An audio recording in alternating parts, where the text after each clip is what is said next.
Great.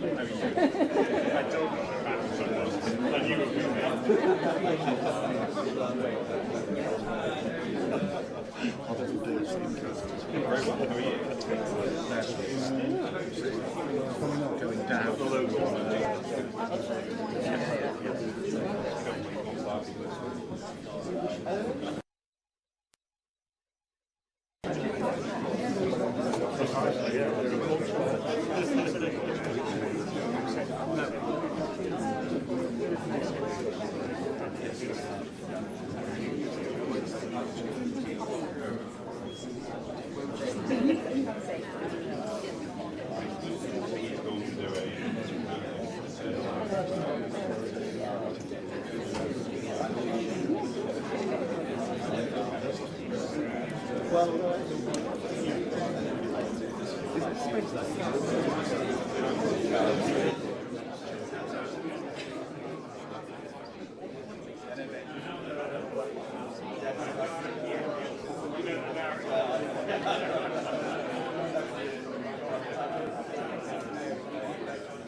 I'm sorry, there's not much room, but I'm afraid it's a bit to stop there just because there's cameras behind you. So, that's an excellent question.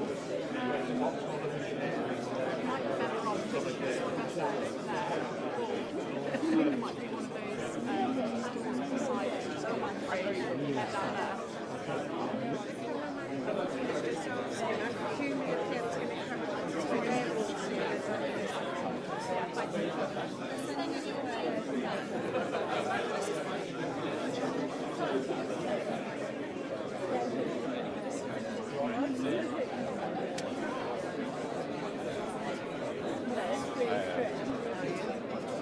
Free space there? Right. Oh, right. Very well.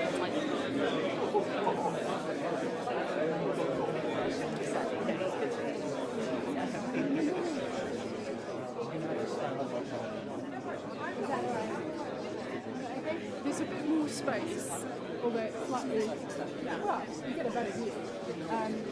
Where the LED desk is over there, and then more people. Fine.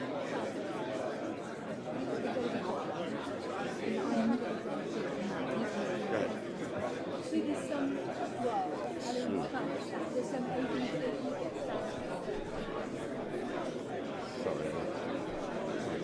Well, I was, but I mean, you were you saved it. I saved it. No, I was going to nick it if you hadn't come back. Well, you can have it. I don't mind problems.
That's what I said. I don't think. No, definitely.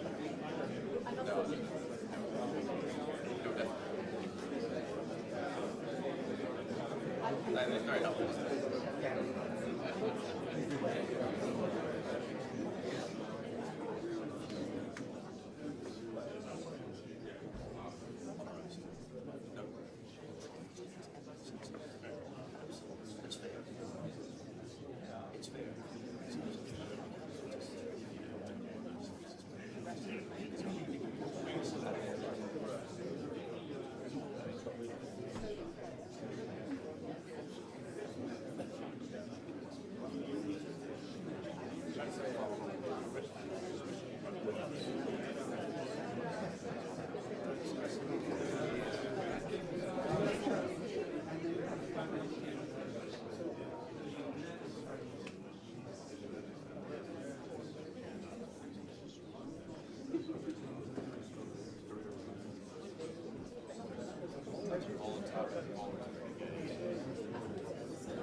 Morning everyone, welcome to Policy Exchange.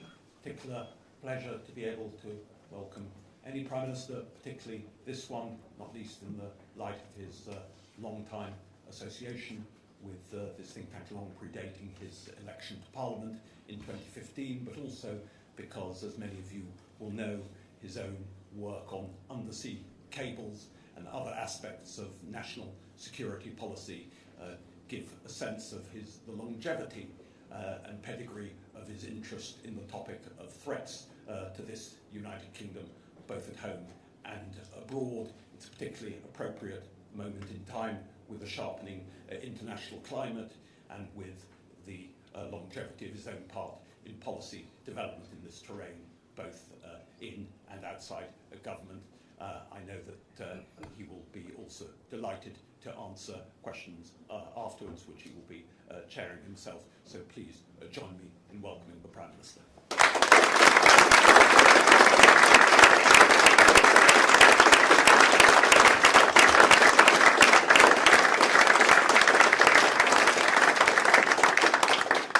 Well, Dean, thank you for that warm welcome and your superb leadership of Policy Exchange.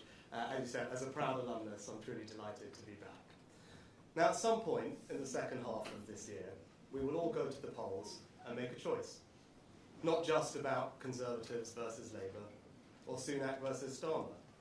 It will be a choice between the future and the past. Now, I remain confident that my party can prevail, not because of our record alone, but because we will be the only party really talking about the future. And not with vague, lofty platitudes, but with bold ideas and a clear plan that can change our society for the better and restore people's confidence and pride in our country. Now, I feel a profound sense of urgency because more will change in the next 5 years than in the last 30. I'm convinced that the next few years will be some of the most dangerous, yet the most transformational that our country has ever known.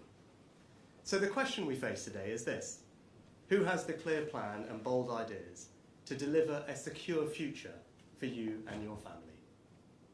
The dangers that threaten our country are real. They're increasing in number. An axis of authoritarian states like Russia, Iran, North Korea and China is working together to undermine us and our values. War has returned to Europe, with our NATO allies warning that if Putin succeeds in Ukraine, they might be next. War rages too in the Middle East, as Israel defends itself, not only against the terrorists of Hamas, but a barrage of missiles fired for the first time directly from Iran. Right now in Africa, conflicts are being fought in 18 different countries. And Putin's recklessness has taken us closer to a dangerous nuclear escalation than at any point since the Cuban Missile Crisis. Now, these are not faraway problems. Iranian proxies are firing on British ships in the Red Sea, disrupting goods destined for our high street. Here at home, China has conducted cyber targeting of our democratically elected MPs. Russia has poisoned people. with chemical weapons.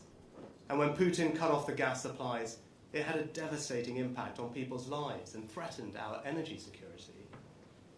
And in this world of greater conflict and danger, 100 million people are now displaced globally. Countries like Russia are weaponizing immigration for their own ends, and criminal gangs keep finding new routes to across European borders. Illegal migration is placing an intolerable strain on our security and our sense of fairness. And unless we act now and act boldly, this problem is only going to grow. Extremists are also exploiting these global conflicts to divide us.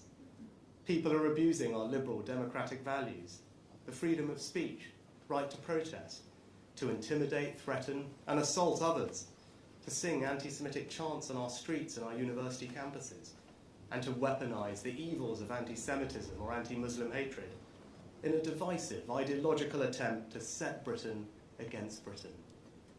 And from gender activists hijacking children's sex education to cancel culture, vocal and aggressive fringe groups are trying to impose their views on the rest of us. They're trying to make it morally unacceptable to believe something different and undermine people's confidence and pride in our own history and identity. Scottish nationalists are even trying to tear our United Kingdom apart. But for all the dangers ahead, few are felt more acutely than people's sense of financial insecurity. We've been pounded by a series of once-in-a-generation shocks, the worst international financial crisis since the Great Depression in the 1930s, the first global pandemic since the Spanish flu in 1918, the biggest energy shock since the 1970s. Global forces, yet they are hitting our living standards here at home. We must be prepared strategically, economically, with robust plans and greater national resilience to meet this time of instability with strength. And people's sense of insecurity is only heightened by the fears about new technologies like AI. When the IMF says 40% of jobs could be affected, or hundreds of leading experts say the risk could be on a par with pandemics or nuclear war, and when children are exposed to bullying, sexualized content, or even self-harm online, people want to know that they've got someone in charge who understands these dangers, because only if you understand what is happening can you be trusted to keep us safe.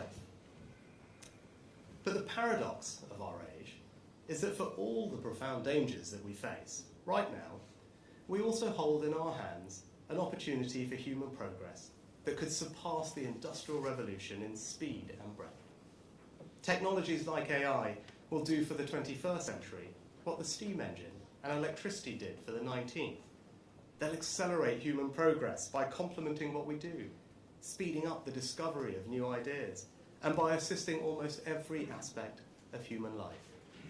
Think of the investment they will bring, the jobs they'll create, and the increase in all our living standards that they'll deliver. Credible estimates suggest AI alone could double our productivity in the next decade, and in doing so help us create a world of less suffering, more freedom, choice, and opportunity. Just imagine every child in school with their own personalised tutor, and every teacher free to spend more time personally developing each student. New frontiers in medical diagnostics, where a single picture of your eyes can not only detect blindness, but predict other diseases like heart attacks or Parkinson's.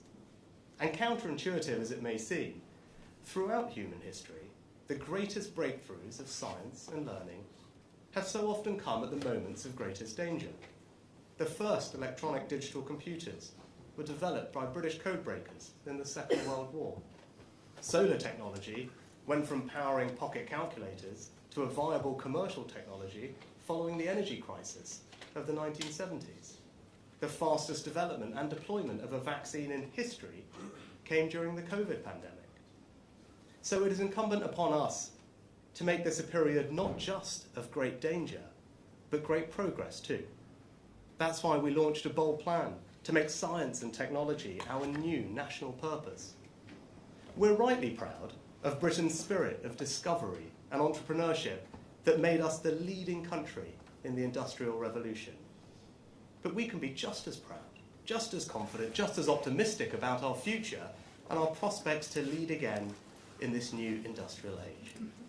And doing so will enrich our lives and create good, well-paid jobs in the growth industries of the future here at home. At the same time, new and fast-growing economic superpowers like India, Indonesia, and Nigeria are significantly reshaping the global economy. And just as this ever more interconnected world creates new dangers, it also creates new possibilities. The United Kingdom is uniquely placed to benefit. We've always been an open, trading, maritime nation, and Brexit has given the opportunity for us to trade even more. And we invent, discover, and produce new products and services that the world wants to buy. From aircraft wings in Filton, to financial services in Glasgow, to incredible cultural exports like film, music, and TV, or sports like the Premier League. Everywhere from rural Kenya to the cityscapes of South Korea, people stay up at all times of the day and night to watch their favourite British team. It's no wonder that Brexit Britain has leapt above France, Japan, and the Netherlands to become the world's 4th biggest exporter. And the more we export, the better our businesses will do, the more jobs we'll create, the more wealth we'll generate right across our country. So this is the opportunity before us. A world transformed by technological progress, huge global markets hungry for new talent, goods and services. And you can see it all around us. 2 brothers from Merseyside sat around their kitchen table and built Castor, a £1 billion sportswear business, taking on global giants like Nike and Adidas. Their kit now worn by Red Bull Formula One and Bayer Leverkusen. British companies and workers right across the country are pioneering offshore wind and exporting it around the world. Now already we've built the world's first floating offshore wind farm. And our innovations have helped reduce the cost of wind energy by around 2/3 and increase the size of the turbines to the equivalent of the Eiffel Tower with blades bigger than Big Ben. And you can see the opportunity too in healthcare, giving people longer, healthier lives. In Denmark, Novo Nordisk created the Ozempic drug, which is not only helping to tackle chronic disease globally, but single-handedly grew Denmark's entire economy last year.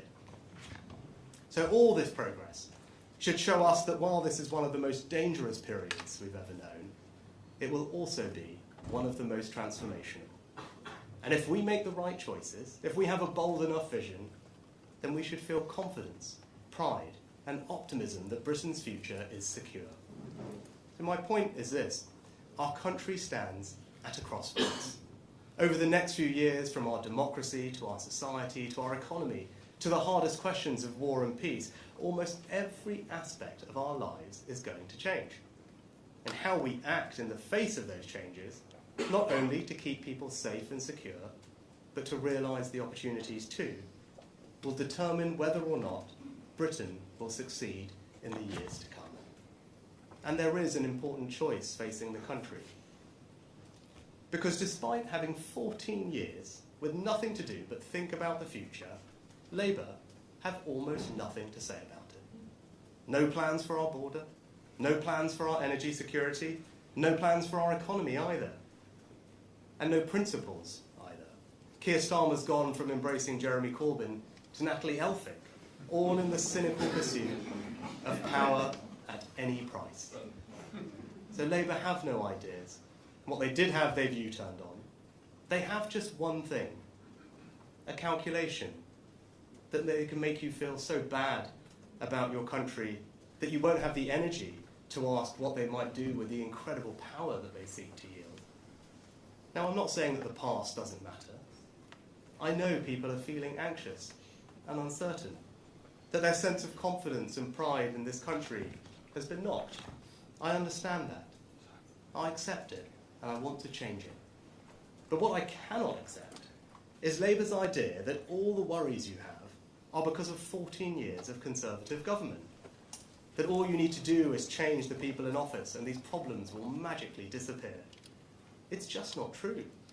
In the last 14 years, we've made progress in the most difficult conditions any governments have faced since the Second World War. A world-leading economy.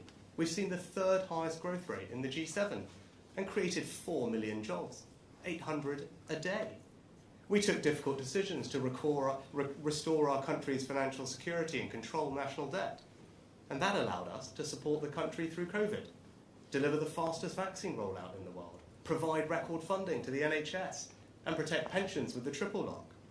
We've reformed welfare by capping benefits and introducing universal credit to help people into work. We've reduced absolute poverty, pensioner poverty, child poverty. We've cut carbon emissions by a third, maintained our position as NATO's second biggest defence power, halved violent and neighbourhood crime, and improved standards in our schools with English school children not just the best readers in the UK, but in the Western world. We've legislated for equal marriage, and it is now not even surprising for people from ethnically diverse backgrounds to lead Scotland, Wales, and the United Kingdom. And the economy now decisively has momentum. Inflation down from over 11% to 3%. Wages rising faster than prices. And in the first quarter of this year, we grew faster than France, Germany, Japan, Italy, and even America. The plan is working, so we must stick to it and not go back to square one. And when Labour ignores the achievements of the last 14 years, or try to reduce the last 14 years to 49 days, remember what they're actually doing is trying to distract you from the thing that matters most, the future.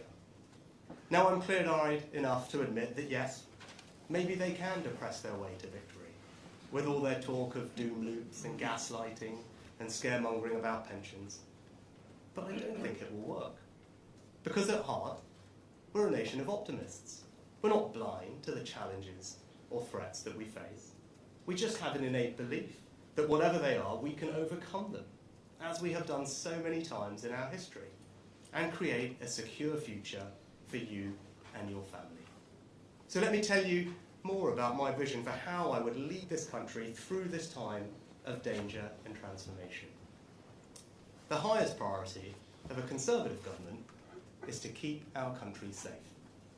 We've proudly taken the generational decision to increase defence spending to a new baseline of 2.5% of GDP by 2030.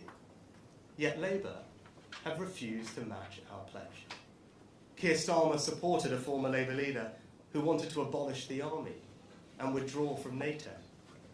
And Labour's current deputy leader, shadow foreign secretary, and many others voted against our nuclear deterrent, the ultimate guarantor of our security. Now, Labour want to pretend that this is all history, ancient history, but it's not, and it should worry us. Because the defence of our country and our values requires seriousness of purpose, moral clarity, and the willingness to make big choices and sacrifices elsewhere to fund it. Either you believe the world is more dangerous, or you don't. Either you have the strength to lead, or you don't. And yes, the global displacement of 100 million people is the new and defining challenge of our age. But we can and will protect ourselves against illegal migration. Because only we Conservatives have the strength to challenge conventions and do something different about it. Tinkering just won't work. That's why we're pioneering the Rwanda scheme. And so when people see that if they come here illegally, they will be swiftly detained and removed, they will be deterred from making that perilous journey, stopping the boats and saving thousands of lives. Now I know that our international frameworks are outdated, so there may be flashpoints ahead with the ECHR. And if the Strasbourg court make me choose between the ECHR and this country's security, I will choose our country's security every single time.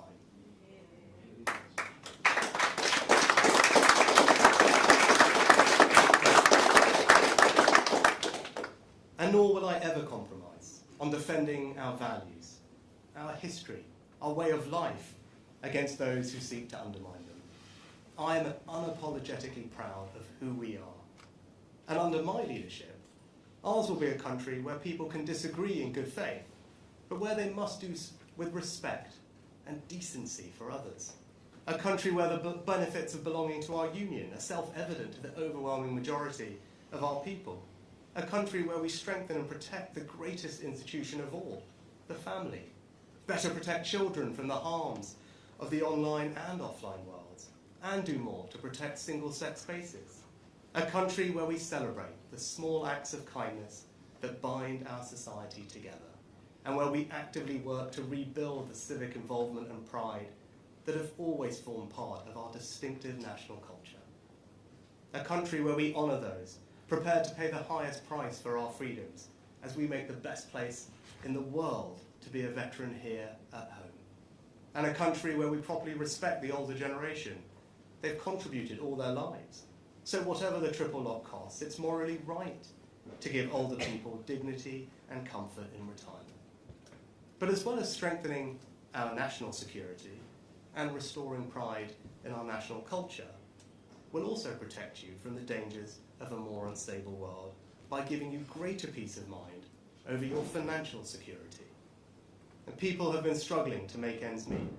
I know that. In the last few years, you've seen rising energy bills, mortgage rates, the cost of the weekly shop. And I hope I've shown that through my time in office, that from furlough to support with your energy bills, the government I lead will always be there for you. But that's only possible if we take the tough decisions to strengthen the country's finances and control debt. And you can trust me to do that.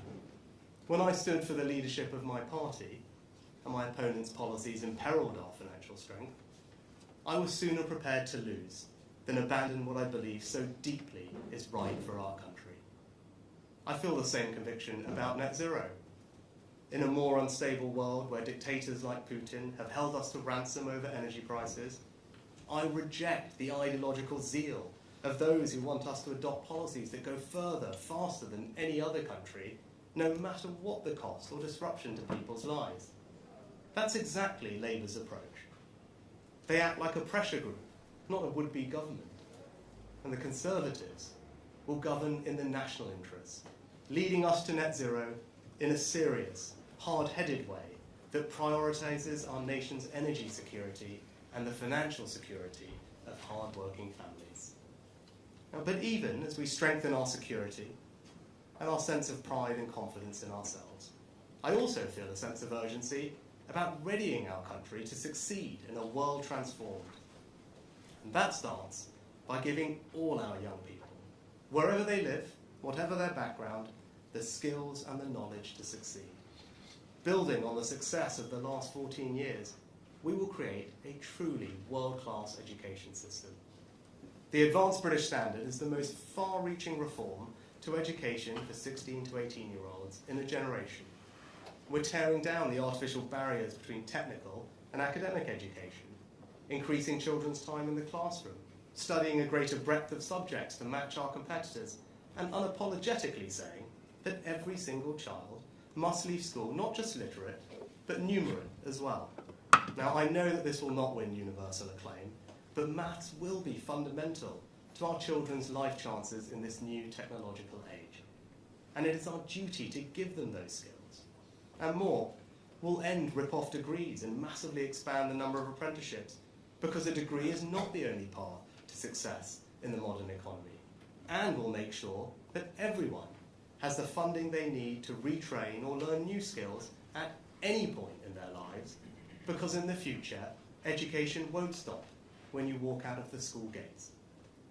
But for Britain to finish first in today's world, we don't just need the skills to succeed. We need to create a dynamic, innovative economy fueled by technological progress, so we lead in the industries of the future and help you and your family become wealthier and more economically secure. And the government I lead is creating the conditions for a new British dynamism by investing in the new infrastructure of the future, not just roads, railways and buses, but gigabit broadband, research and development, computing power, by helping to create hundreds of thousands of good, secure, well-paid, highly skilled jobs that will level up opportunity right across the country. And yes, by taking the necessary decisions to build the right homes in the right places to support those jobs. But true British dynamism won't come from the state alone. It will come from you. It will come from the ingenuity and creativity of the British people, given the support, the opportunities and the rewards to have, pursue and realise big ambitions. If you have a brilliant idea, I want you to build it. If you're passionate about solving a problem, I want you to pursue it. And if you simply want to set up on your own, I want you to get out there and do it. Because you won't find the future written in a slide deck in a Whitehall Quango. You'll find it out there in our country. And so the government I lead will create the conditions for people themselves to try, to build, to invent. Yes, sometimes to fail, but more often to succeed. That's why we're cutting taxes directly on investment. It's why we're cutting taxes to encourage innovation, and it's why we're seizing the freedom and the flexibility of Brexit. Because so often the EU's default approach was top-down precautionary regulation, whereas we in the UK now have the chance to be more agile, so that rather than stifling innovation and growth, we encourage it in everything from financial services to agriculture, from healthcare to house building. And above all, we will reward hard work. Because you don't get anywhere in life without hard work. So we're making the tax system simpler, fairer and more rewarding, cutting national insurance by £900 for the average worker, alongside increasing the state pension by £900 this year. We're raising the national living wage to end low pay, and we're reforming welfare to make sure that work always pays, and our safety net is fair to those who pay for it. Not least because giving people support to get off welfare and into work gives them purpose, dignity and hope, and it is also the only sustainable way to cut legal migration. So a world-class education system, a dynamic, innovative economy, hard work valued and rewarded, that's how Britain will succeed in the future. That's how we'll grow the economy. And that's how we'll transform public services too. Imagine a welfare system where new technologies allow us to crack down on the fraudsters, exploiting the hard-working taxpayers who fund it. Imagine the huge opportunities to cut crime through technologies like live facial recognition, helping police catch wanted criminals, find missing people, spend more time on the beat. And imagine our NHS, still free at the point of use, but transformed for the future. A service staffed by tens of thousands more doctors and nurses, thanks to our long-term workforce plan. Backed by record funding made possible by years of fiscal discipline, with far greater choice over where you can receive your care, made as simple as choosing what to watch on iPlayer. And I believe there will be no more powerful example of what all the forces of British dynamism, innovation, scientific discovery, and technological progress can achieve than this: to address, finally, the fear of one word that still lurks in the back of everyone's minds, that touches almost every family in the country, and that envelops our whole world if we or a loved one hear it: cancer. Yet even here, if we are bold enough, there can be cause for new hope. We already know that we can prevent most lung cancers, the UK's leading cause of cancer deaths, by stopping smoking. That's why I took the important decision to create a smoke-free generation. And with huge breakthroughs in early diagnosis and new treatments like the mRNA vaccine for skin cancer, I believe we can be just as bold and ambitious in improving rates of cancer survival. Because if we can bring together my vision of a country transformed with our world-class education system that trains PhD oncologists and apprentice lab technicians, and our dynamic economy that attracts investors and incubates the billion-pound biotech businesses of the future, our post-Brexit regulatory freedoms to approve trials in a safe but faster way, and the scale of our NHS to help us research and trial those new drugs in a way that no other country can, then just one example of the incredible achievements this country can make would be to make a generational breakthrough against this cruel disease and fundamentally change what it will mean for our children and grandchildren to hear the word cancer. So today, I've set out my vision for how Britain can succeed in one of the most dangerous yet transformational eras we've ever known. The values that lie behind that vision are a new patriotism, a confidence in ourselves and in all that we can achieve. I refuse to accept the doomsterism and the cynical narrative of decline that my opponents hope will depress people into voting for them. And I reject those who insidiously question our history and our identity. I believe in that innate confidence in ourselves that has always run through our island story. And just as we're proud of all that we created, invented, and discovered in our past, so we can be confident and optimistic about what we will achieve in our future. My pledge to you is that I will create the conditions to make that possible, to help you fulfill your ambitions, to build the world-class education system that gives our children the skills they need to succeed no matter where they started in life, to create that dynamic, innovative economy that will give you the opportunity of a wealthier, more financially secure life for you and your family, to restore our sense of civic pride and national cohesion so that we can be secure in the knowledge that we are all on the same side. And above all, you can trust me to keep you and your family safe and secure from the threats we face at home and abroad. There are storms ahead. The dangers are all too real. But Britain can feel proud again. Britain can feel confident again. Because with bold action and a clear plan, we can and we will create a secure future. Thank you.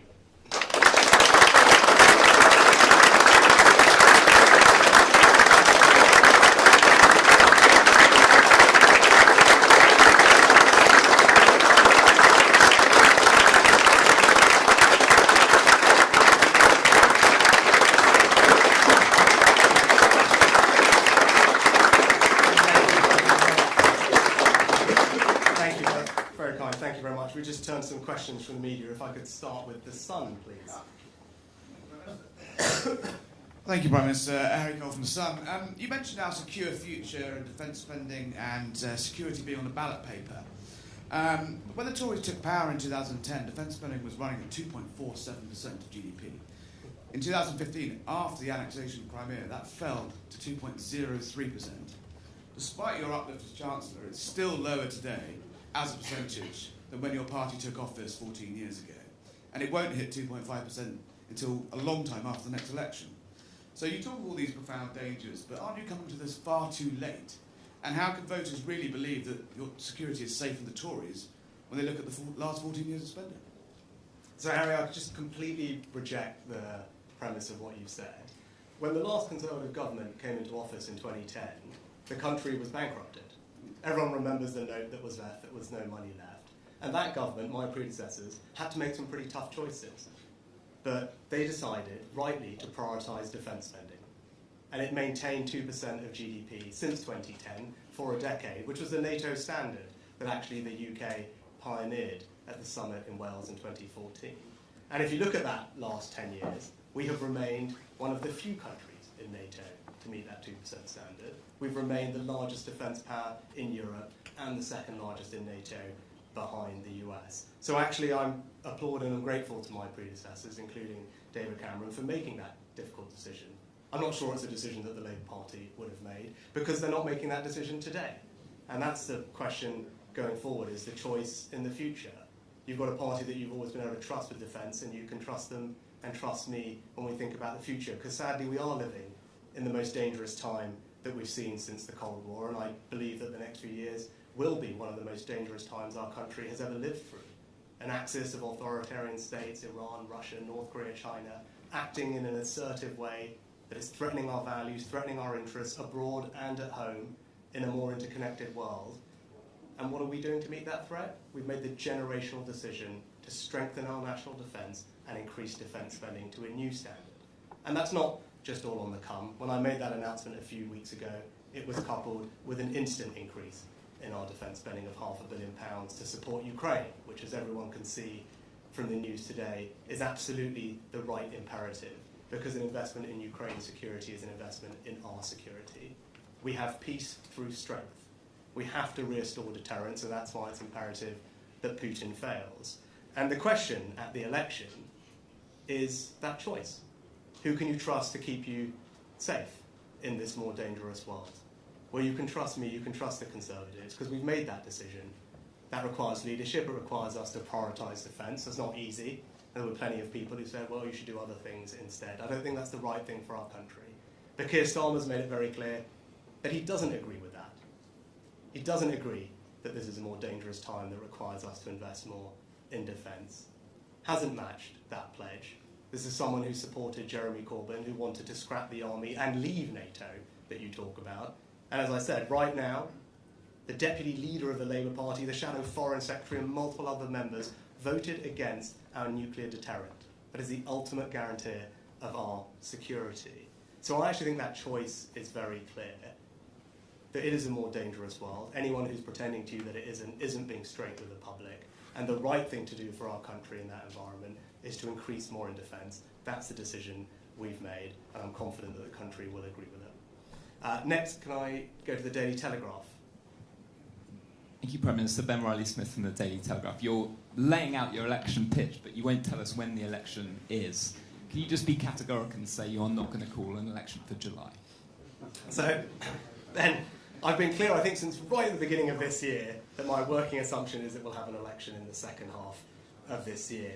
Now, look, obviously, this question about election timing is a game that the Labour Party want to play, right? They want to make everything about process and not about substance. But I think the country deserves a more substantive debate than that. And look, when that election campaign does come, when people are considering that choice, I am happy to debate Keir Starmer as many times as he would like on that choice. I'm being very clear. I think this is the most dangerous and transformational time that our country has experienced in generations. That's the choice at the election. That's the substance that we should be debating. Now, I'm clear we are prepared to take the bold action that is necessary, that we have a clear plan that is working to deliver a secure future for everyone in our country. That's what the election should be about. That's the debate that we should be having, not on process and timing. I'm looking forward to those debates when they come. Next, ITV. ITV. Prime Minister, you talk about the importance of growth and security, but since the 2019 election, we've had economic chaos, we've had what you might call ethical chaos, we've had more turnover of ministers and prime ministers than during any government in history, we've got trauma in the health service.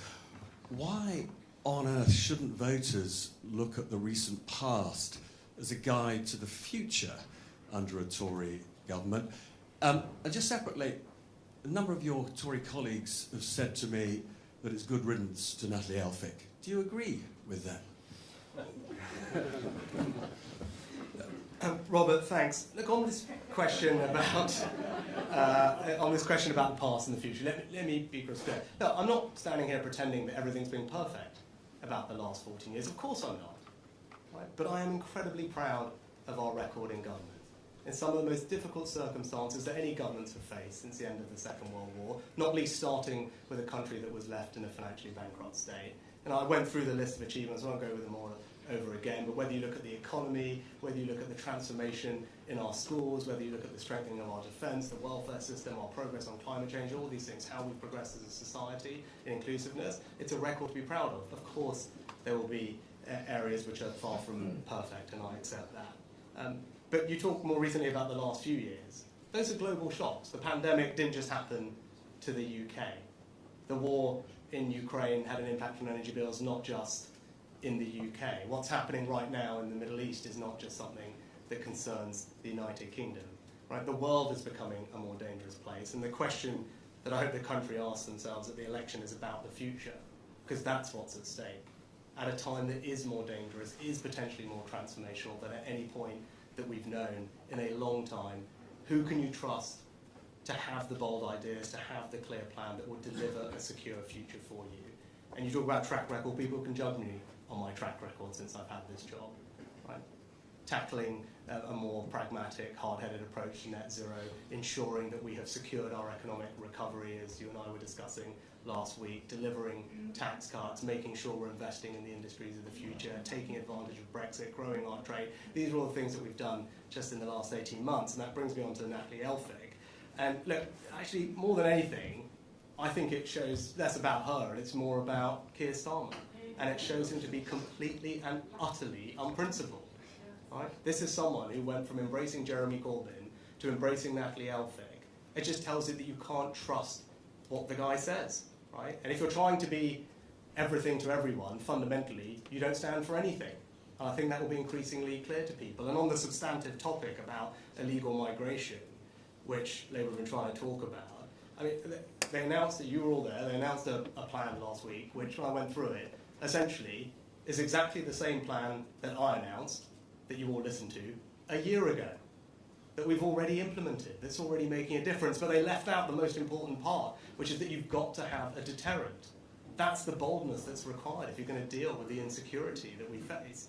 Right? No amount of extra caseworkers are going to change that. Right? You've got to make it crystal clear that if you come to our country illegally, you won't be able to stay. That's what the National Crime Agency think. That's how we've solved illegal migration from Albania. Right? That's what you need. That's why the Rwanda scheme is so important. And he's been very clear, right, that he ultimately is going to grant an amnesty for illegal migrants, which just allow thousands of them to enter here and to stay here. And as Natalie Elphicke herself said in the not too distant past, Labour are an open borders, pro-immigration party that doesn't want to stop the boats. Her words, not mine. Next, go to the BBC. Thank you, Chris Mason, BBC News. Let's cut to the quick here, Prime Minister. Are you saying the country would be less safe under Keir Starmer? And in summary, is this the beginning of an argument from you that says, be careful what you wish for, better the devil you know? In a word, yes. I'm very clear. Right? Now, I'm the Prime Minister of this country, I've been doing this job, and I've set out today that I believe that the next few years will be both the most dangerous that our country has experienced in a long time, and also the most transformational. Now, you can disagree or agree with that, but I happen to think that's the truth. Everything that we're seeing in the world from today, from the last week, last few months, tells me that it's an incredibly dangerous time.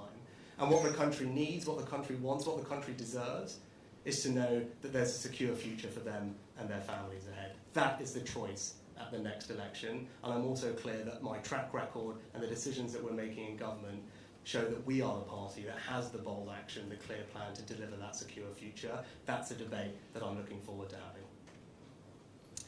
having. Next, Daily Mail. Thanks, PM. You said you want to fight the election campaign on the future, not the past. Does that mean that there'll be no place for Boris Johnson when it comes to the campaign? I've been clear about this as well in the past, right? I want every Conservative who shares the vision that I do to be part of that campaign, to fight for the things that we believe in. Now, ultimately, look, of course, the Conservative family is a broad church, but we're united by a set of values. And that set of values that I talked about earlier on are founded in innate optimism about our country and what it can achieve. An intrinsic sense of pride in our history and our identity, and a knowledge that actually progress comes from people, not from the state. And that's about creating the dynamic, innovative economy I talked about, seizing the opportunities of Brexit, recapturing what we had. We led the world in the Industrial Revolution. Right? That's what we did in this country. That was the most extraordinary time of change and progress for humanity and for British people. We led that. And I see no reason why we can't lead again in the future. And that vision that I pointed out and outlined of a more secure future for families, where we can have confidence in our strength, where we're protecting people from the threats we face, when we're securing our borders, we have a pragmatic approach to net zero that's serious, that's hard-headed, that makes sure that we give everyone in our country financial security. That is a Conservative message, and I'm confident everyone can get behind. And the choice of the next election is not between this Conservative and that Conservative. The choice of the next election is between me and Keir Starmer. It's between the Conservatives and Labour, but crucially, it's about the future versus the past. And we are the only party that is talking properly about the future as a plan to deliver a secure future for our country. Next, LBC. Hi, Natasha from LBC. Just to follow up on Chris's question. So are you saying today that you think that Keir Starmer would make this country more unsafe? And on Ukraine, it was reported over the weekend that David Cameron persuaded Donald Trump to back more funding for Ukraine on the premise he could secure a peace deal. Can you assure us that the West is not about to force Ukraine into taking a peace deal? Thank you. Yeah. No, I believe that we will keep this country safe, and Keir Starmer's actions demonstrate that he won't be able to do that. I believe this is the most dangerous time that we've faced for generations. That's why we've made the decision to increase defence spending to 2.5%. That's not an easy decision. Right? That is a decision that we've made. That's a choice that we've made. That's a priority that we think is right for the country. Keir Starmer and the Labour Party have been crystal clear that they don't believe in that. They will not match that choice. Right? So there's no way you can keep the country safe and secure from the growing threats we face. Iran, China, North Korea, Russia acting together. Unless you are prepared to invest in our defence. It's as simple as that. There's a very clear dividing line there, which I'm sure everyone can appreciate. And at the end of the day, when it comes to this question, right, his track record would tell you that. And I don't say this for political point scoring, but that is just the reality of the situation. He's someone who believed Jeremy Corbyn would make a good Prime Minister of our country, not once but twice. Right? Jeremy Corbyn wanted to pull us out of NATO, wanted to scrap the army. Multiple members of the government that Labour would provide don't believe in a nuclear deterrent. So I don't see how you can, with a straight face, say to the country, yes, I'm prepared to do what it takes to keep you safe. The evidence just doesn't suggest that at all. And it's because of that increase in defence spending that I can stand here and provide more support to Ukraine. And not just that, can say that that support to Ukraine will be provided for as long as is necessary to repel Russian aggression. Keir Starmer can't stand here and make that pledge. And actually, Labour Party and Keir Starmer not matching our investment on defence spending emboldens our adversaries. What do you think Putin thinks when he sees that? That he thinks the West isn't prepared to make the tough choices to invest in their security? Because Russia's economy has mobilised for war. He's continuing to be aggressive. We need to meet that aggression with strength and allied strength. And not to comment on individual conversations, but with actions, that's what we're doing. We've always led in NATO. The 2014 summit here in the UK, we set the 2% pledge, one of the few countries to meet it for a decade. And we're doing the same thing again now. A new baseline for NATO, 2.5% of GDP, that yes, other countries, I hope, over time will come to match, because an investment in our collective security is the right thing for this time, and Keir Starmer's inability to say that he will match it emboldens our adversaries and doesn't demonstrate leadership to our allies at exactly the time that that's what we need. Next, could I go to Sky?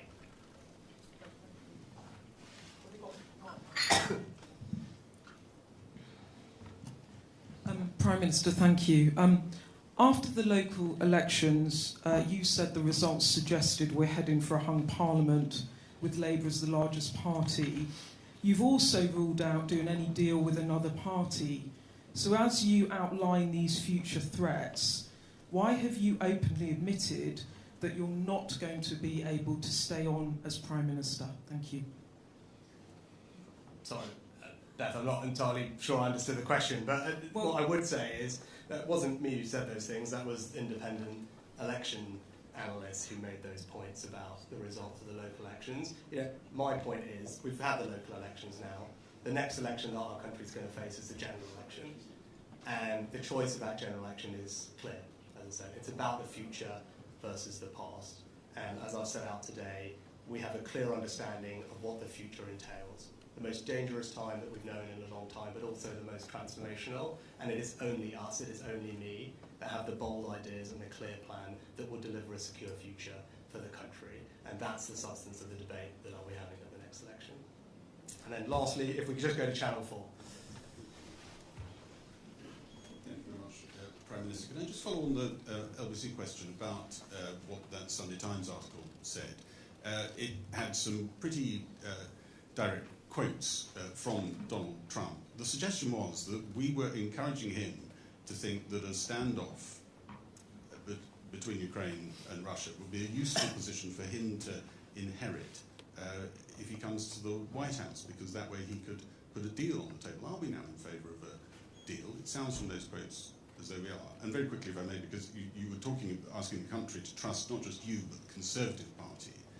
It's only a few months since you were saying they were part of the failed consensus of the last 30 years. You're now drawing our attention to the record that people should be proud of over the last 14 years. Which is it? And do you even trust the Conservative Party? It's not that long since you thought a marauding mob of people with letters were coming after you, is it? So I haven't seen this Sunday Times article, so forgive me for that, but what I can tell you very clearly is that we have led when it comes to Ukraine, right? My predecessor, Boris Johnson, did that. I've continued that, not just in quantum, but also being the first to provide new capabilities, whether that was tanks, the decision I made, main battle tanks, long-range weapons, first to provide multi-bilateral security assurances for the long term, first to train Ukrainian soldiers. So we have had a track record of leadership under me and my predecessors on that question, which I'm A, proud of, and everyone should be proud of it, but B, that's the right thing to do.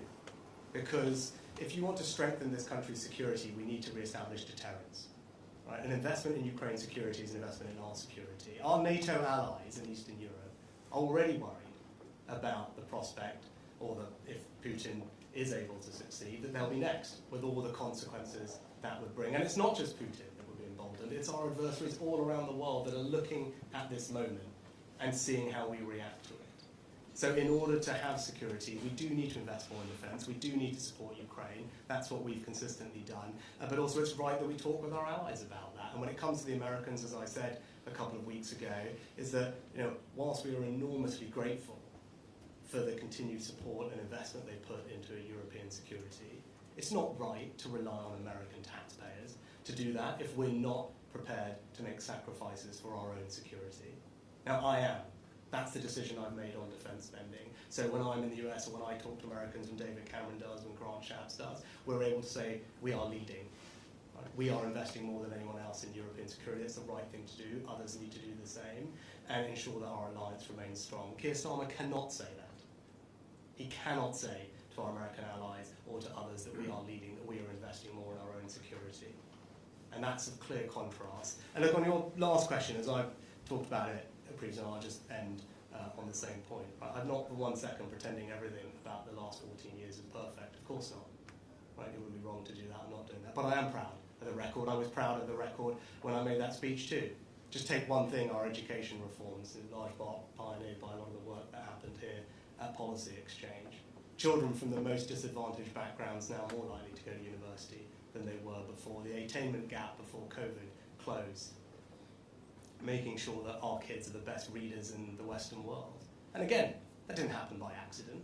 It certainly is not happening in Wales, which Labour is in charge of, or in Scotland, where the SNP are in charge of. It happened here, in England, under a Conservative government. And I've always believed that the closest thing we have to a silver bullet is education. If you can create a world-class education system in the way that I described, that's how you transform people's lives for the better. That's how you give people the opportunity to flourish and build financial security in this new world. That's what this Conservative government has done over the last 14 years, together with providing the financial security that we've needed so that we can respond to the shocks out there and continue to keep this country safe. So yes, I am proud of that. I will always be proud of that. But the choice of the election is about the future.